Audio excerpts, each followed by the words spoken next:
The Soviet Union would first and foremost like to express its pleasure at the amount of ground that we have gained over the past few days in the talks within the Trusteeship Council. We have gone from throwing around ideas like an autonomous one-state or an autonomous two-state solution within the area of Palestine, and from there those talks were not fruitful. So we moved forward and we have suggested a form of trusteeship government to be overseen by the United Nations as a whole. This trusteeship government will be policed, so to speak, by a joint effort of Soviet and American forces in the area. These forces will be there to serve as a police force and a counter-terrorist force in the region. Recently there was a tragedy in which a member of the Arab Higher Committee was killed in cold blood by a radical Zionist group not affiliated with the Yishuv, known as Lehi.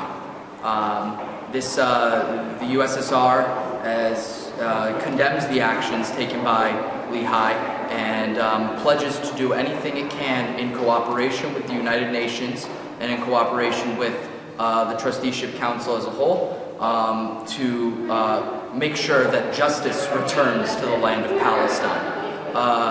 Furthermore, the USSR would also like to express its gratitude and thanks to many other nations on the Trusteeship Council that have helped make great compromises and great strides toward a cohesive solution for the region. We would specifically like to point out that the United States of America, the Arab Higher Committee, the delegate representing Yishuv, Saudi Arabia, Pakistan, Denmark, Belgium. These individuals have helped us these individual countries have helped us make great strides toward finally achieving peace in a region that needs it. Thank you. Yes? I would just like to ask the delegate representative of the Soviet Union, what is the stance of the Soviet Union on the fact that there are 50,000 British troops armed and ready to intervene in Palestine, considering the fact that the mandate of the British is almost done in the area? Thank you for that question. The Soviet Union is in full support of the British and the British military in the region. The British have made it clear that when the date comes, they are going to leave.